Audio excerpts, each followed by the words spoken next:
नमस्कार दोस्तों, स्वागत है आप सभी का हमारे यूट्यूब चैनल साहित्य और सृजन की दुनिया में। तो दोस्तों, आज के हमारे रचनाकार हैं रामधारी सिंह दिनकर और उनकी रचना रश्मिरथी व उर्वशी। यहाँ हम उर्वशी का तीसरा अंक देखेंगे। और एक चीज़ और आप लोगों को बता देती हूँ कि हमने यहाँ यूजीसी नेट की इकाई 5 की लगभग सारी कविताएं कर ली हैं। छायावाद तक की सारी रचनाएं, उनके महत्वपूर्ण चीज़ों को हमने जाना है कि प्रश्न कहाँ से पूछा जा सकता है। ठीक है, तो जिन्होंने पहली बार ये वीडियो जो देख रहे हैं वो हमारी पुरानी जितनी भी वीडियो अभी अपलोड की हैं मैंने हाल फिलहाल में इसी सीरीज़ से रिलेटेड, मैं उनका डिस्क्रिप्शन बॉक्स में लिंक दे दूँगी, आप लोग उसे देख सकते हैं। चैनल को सब्सक्राइब कर लीजिएगा ताकि आने वाली हर वीडियो की इन्फॉर्मेशन आप लोगों को मिल जाए। और अगर आप लोगों को वीडियो अच्छी लगती है तो प्लीज़ कमेंट्स करके बताइएगा, लाइक शेयर सब्सक्राइब करना ना भूलें। चलिए शुरू करते हैं हम आज की वीडियो। रामधारी सिंह दिनकर, उनकी रचना रश्मिरथी और उर्वशी से संबंधित। तो रामधारी सिंह दिनकर का समय 1908 से 1974 तक माना जाता है। इनका जन्म जिला मुंगेर में सिमरिया नामक स्थान पर हुआ था। इन्होंने बीए तक की शिक्षा प्राप्त की थी। उर्वशी से पहले मैं ये भी और बता देना चाहती हूँ कि ये राष्ट्र प्रेम के कवि रहे हैं। राष्ट्रीयता से ओतप्रोत इनकी काफ़ी सारी रचनाएं देखने के लिए मिलती हैं, तो राष्ट्रीय काव्य धारा के अंतर्गत ये आते हैं। अभी हम देख रहे हैं इनकी रचना उर्वशी, जो बहुत सुंदर एक प्रबंध काव्य है। तो ये भी कई बार पूछा जा सकता है कि उर्वशी क्या है, तो उर्वशी एक प्रबंध काव्य है। इसके तीसरे अंक का सार कुछ मुख्य बिंदुओं के माध्यम से हमें देखना है। उर्वशी दिनकर की ऐसी नूतन भाव प्रधान कृति है जिसमें पुरुष और स्त्री की प्रेम समस्या पर अत्यंत गंभीरता और सूक्ष्मता के साथ विचार किया गया है। यह काव्य केशवदास की रामचंद्रिका की भांति नाटकीय शैली में लिखा गया है। द्वारिका प्रसाद सक्सेना जी का यह कहना है। यह 5 अंकों में विभक्त है। इसमें नाटकीय संवाद तो हैं ही, साथ में नाटकीय दृश्य भी विद्यमान है। नाटकीय शैली में लिखा यह प्रबंध काव्य अपनी अभिनव कथा वस्तु, घटना, वैचित्र्य, नूतन कला सृष्टि एवं नवीन अभिव्यंजना पद्धति के कारण आधुनिक प्रबंध काव्यों की श्रृंखला में उच्च स्थान का अधिकारी है। द्वारिका प्रसाद सक्सेना जी का यह कथन है। उर्वशी में 2 प्रमुख चरित्र हैं। उर्वशी के जो चरित्र हैं वो बहुत महत्वपूर्ण हैं। 2 चरित्र हैं, दोनों के दोनों, जिसमें पुरुरवा और उर्वशी। ठीक है, यहाँ जो पुरुरवा है वो प्रतिष्ठानपुर का राजा, चंद्रवंश का यशस्वी युवा पुरुष है। स्वर्ग की अप्सरा है यहाँ पर उर्वशी। अब देखिए कहानी किस तरीके से चलती है, यानी कि ये काव्य जो है किस तरीके से चलता है। पुरुरवा और उर्वशी के अतिरिक्त ओशिनीरी यानी पुरुरवा की पत्नी और रानी जिसकी कोई संतान नहीं होती है। पुरुरवा की पत्नी ओशिनरी जो है उसकी कोई संतान नहीं होती है, ये पुरुरवा की पत्नी है। अब अगला देखते हैं, अगला पॉइंट हमारा क्या है, यहाँ ध्यान से देखिएगा। पुरुरवा और उर्वशी पहली बार एक दूसरे से तब मिलते हैं जब उर्वशी और अन्य अप्सराएं कुबेर के घर लौट रही थीं। तभी एक दैत्य मार्ग में अप्सराओं पर टूट पड़ता है और उनकी आवाज़ सुनकर प्रतिष्ठानपुर की चंद्रवंशी राजा पुरुरवा उन अप्सराओं की दैत्यों से रक्षा करते हैं। इस घटना से उर्वशी और पुरुरवा के मन में प्रेम का बीजारोपण हो जाता है। तृतीय अंक में दिनकर जी ने पुरुरवा और उर्वशी के लिए 1 वर्ष तक गंधमादन पर्वत पर मादक विहार का वर्णन भी किया है। तीसरे अंक की बात हो रही है। तीसरे अंक में क्या हुआ है, कहानी हमें समझ में आ गई है पुरुरवा और उर्वशी की। तीसरे अंक में हम देखेंगे पुरुरवा और उर्वशी जो है गंधमादन पर्वत पर मादक विहार कर रहे हैं, उसी का वर्णन यहाँ पर हुआ है, यानी प्रेम प्रसंग यहाँ पर दिखाया गया है।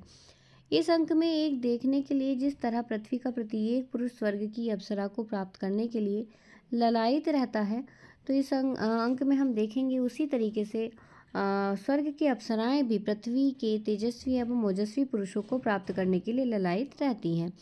इसमें कवि ने उर्वशी के रूप सौंदर्य की मनोरम झांकी अंकित की है और उर्वशी को भूत भविष्य वर्तमान की कृत्रिम बाधा से मुक्त विश्व प्रिया बताया है। ध्यान रखिए, उर्वशी जो है उसको भूत भविष्यत और वर्तमान की कृत्रिम बाधा से विमुक्त विश्व प्रिया बताया है। 1 वर्ष तक विहार करने के उपरांत राजा पुरुरवा प्रतिष्ठानपुर लौट आते हैं। उर्वशी छिप कर च्वयन ऋषि के आश्रम में एक पुत्र रत्न को जन्म देती है। यहाँ पर कुछ पंक्तियाँ हैं पुरुरवा के, और यहाँ पर ना आप लोगों के लिए विशेष क्या है वो मैं बता देती हूँ।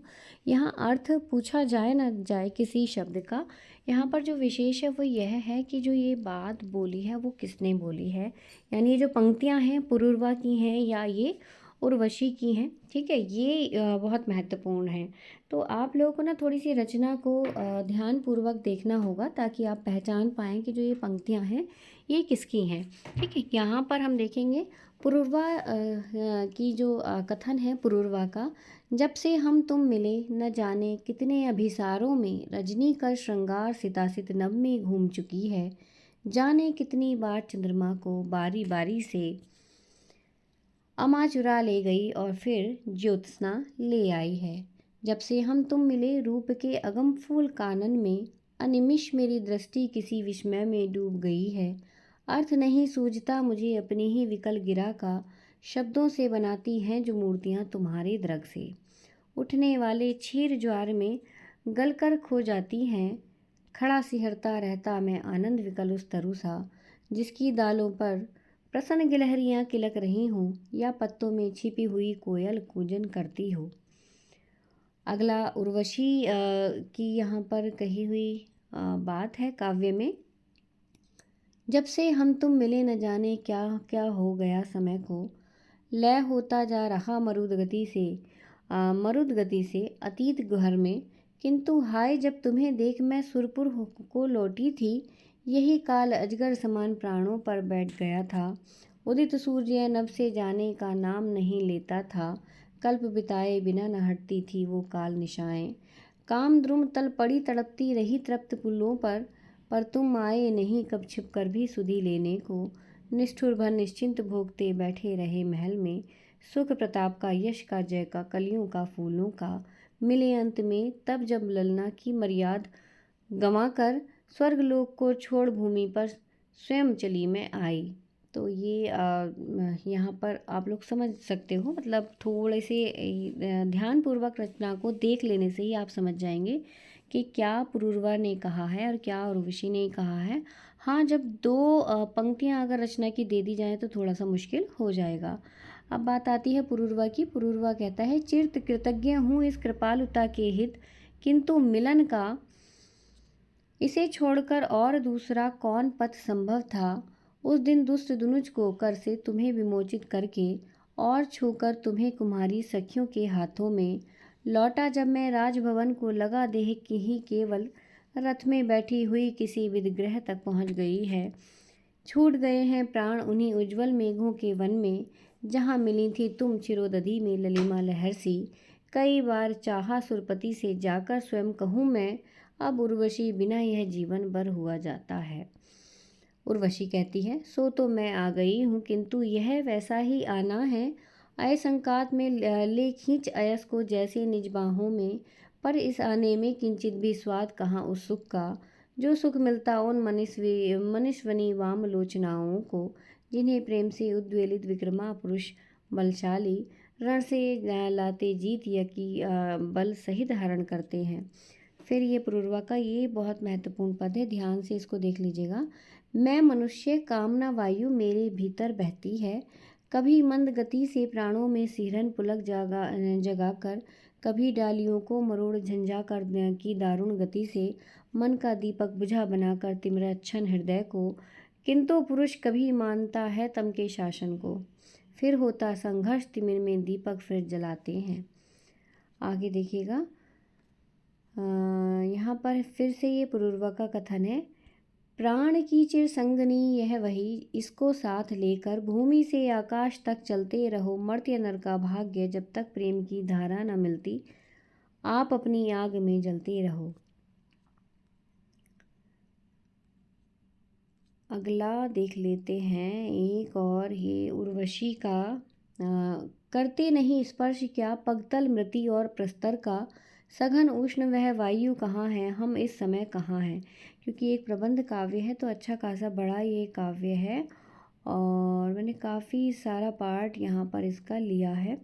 सब सारा का सारा टेक्स्ट आप लोगों को पता नहीं देख सकते क्योंकि वीडियो बहुत लंबी हो जाती है, बहुत हेक्टिक भी हो जाती है, और आप लोग वीडियो पर बने रहें उसके लिए जो है वीडियो का एक कहना चाहिए सही समय का सही रहना ज़रूरी है। आप लोग मुझे बता सकते हैं, यदि आप लोग पूरे अर्थ सहित भी ये वीडियो देखना चाहते हैं तो मैं ज़रूर अपलोड करूँगी। लेकिन क्योंकि ये दिसंबर की परीक्षा के हिसाब से यहाँ पर वीडियो अपलोड हो रही हैं, तो हम समय को देखते हुए यहाँ पर अपनी वीडियोस डाल रहे हैं। उर्वशी का ये अंतिम पद ज़रूर देख लीजिएगा। चंद्रमा चला रजनी बीती हो गया प्रातः, पर्वत के नीचे से प्रकाश के आसन पर आ रहा सूर्य फेंकते बाण अपने लोहित, बिंद गया ज्योति से वह देखो अरुणाभ शिखर, हिम स्नात सित वल्लरी पुजारिन को देखो, पति को फूला का नया हार पहनाती है, कुंजा में जन्मा है कल कोई वृक्ष कहीं, वन की प्रसन्न बिहलावली सोहर गाती है।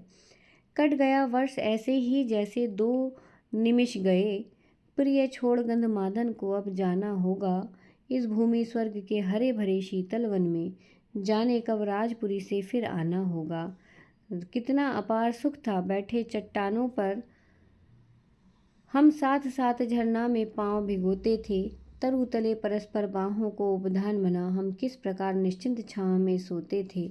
जाने से पहले चलो आज जी खोल मिले, निर्झरी लता फूला की डाली डाली में से, पी लें जी भर पर्वत पर का नीरव प्रकाश, ले सींच हृदय झूमती हुई हरियाली से।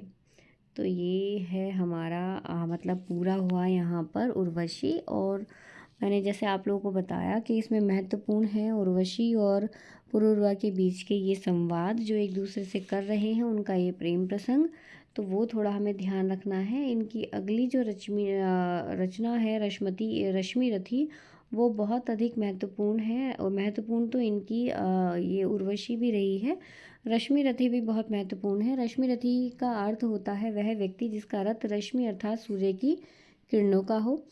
इस काव्य में रश्मि रथी नाम कर्ण का है क्योंकि उसका चरित्र सूर्य के समान प्रकाशमान है।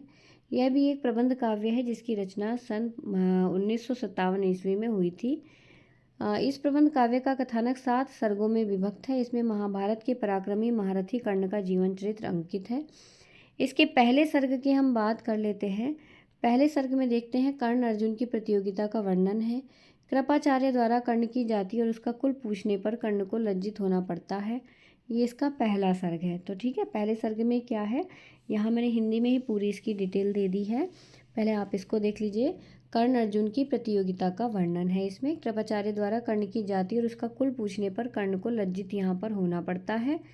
और कर्ण के हृदय में अर्जुन के प्रति स्थायी द्वेष घर कर लेता है।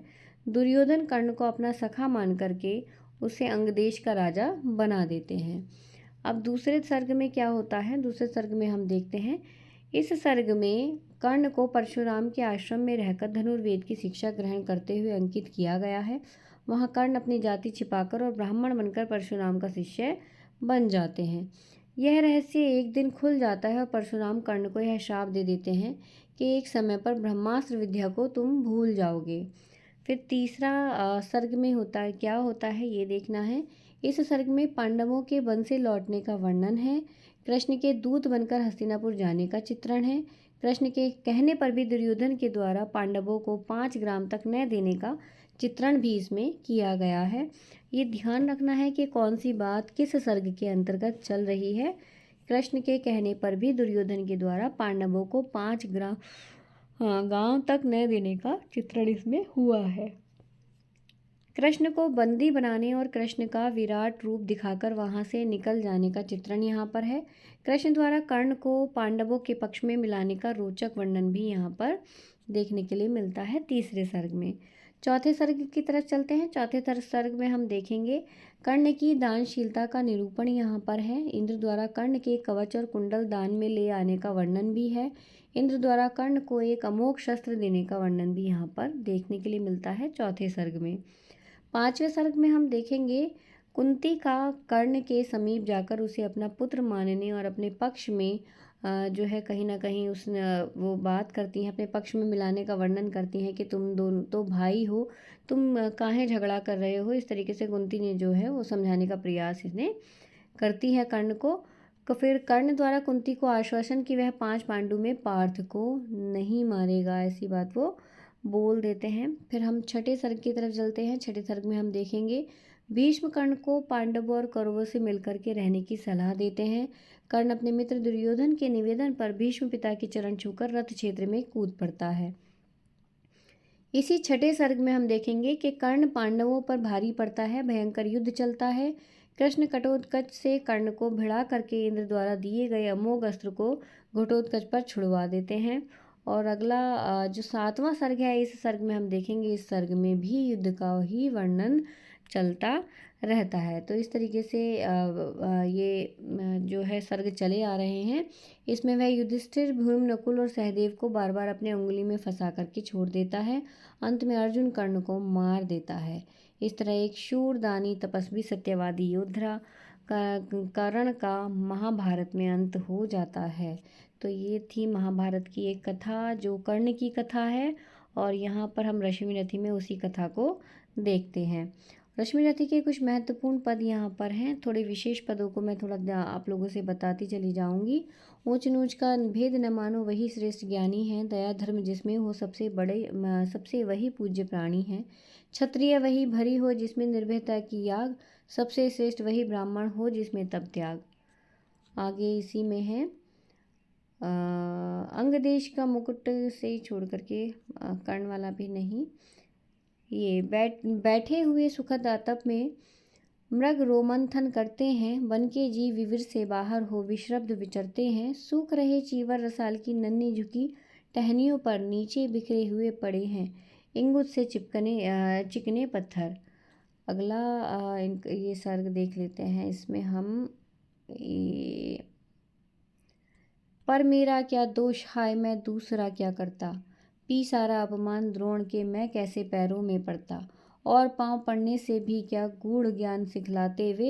एकलव्य सा नहीं अंगूठा, क्या मेरा कटवाते वे। और सहनशीलता वाला पद भी बहुत अच्छा है ये। एक मिनट गाइस, मैं दिखा देती हूँ। सहनशीलता को अपनाकर ब्राह्मण कभी न जीता है। किसी लक्ष्य के लिए नहीं अपमान हलाहल पीता है। सह सकता जो कठिन वेदना, पी सकता अपमान वही। बुद्धि चलती जैसे तेज कर सकता बलिदान वही।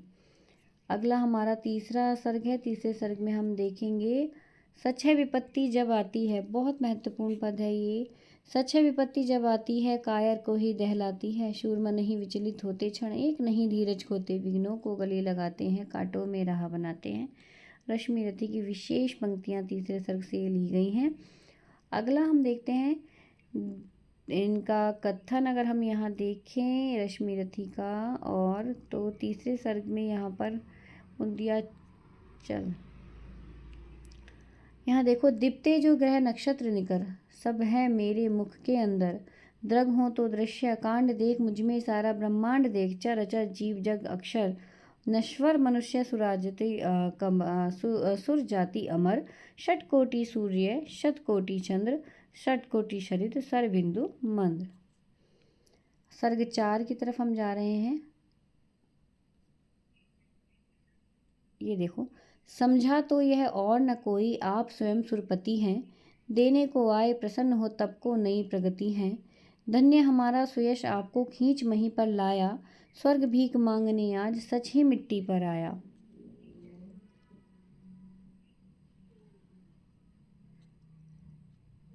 रश्मिरथी वैसे तो आप लोगों ने इसके बारे में बहुत कुछ सुन रखा होगा।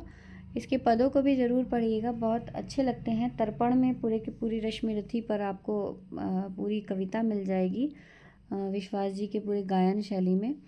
यहाँ देखिएगा सर्ग 5 है, और सर्ग 5 हमारा शुरू हो गया। इसमें देखो क्योंकि पूरा नहीं लिया, वही जब भूल द्वेष के जहर क्रोध के विष को, रे कर्ण समर में अब मारेगा किसको। पांचों पांडे हैं अनुज बड़ा तू ही है, अग्रज बन रक्षा हेतु खड़ा तू ही है। अगला सर्ग हमारा छठा सर्ग है वंदनीय नर कौन, विजय हित जो करता है प्राण हरण। या सबकी जान बचाने को देता है जो अपना जीवन। एक ये महत्वपूर्ण है। मैं रहा रोकता ही क्षण क्षण पर, हाय हटी है दुर्योधन। अंकुश विवेक का सह न सका, मेरे कहने में रह न सका। क्रोधांध ब्रांध मद में विभोर, ले ही आया संग्राम घोर।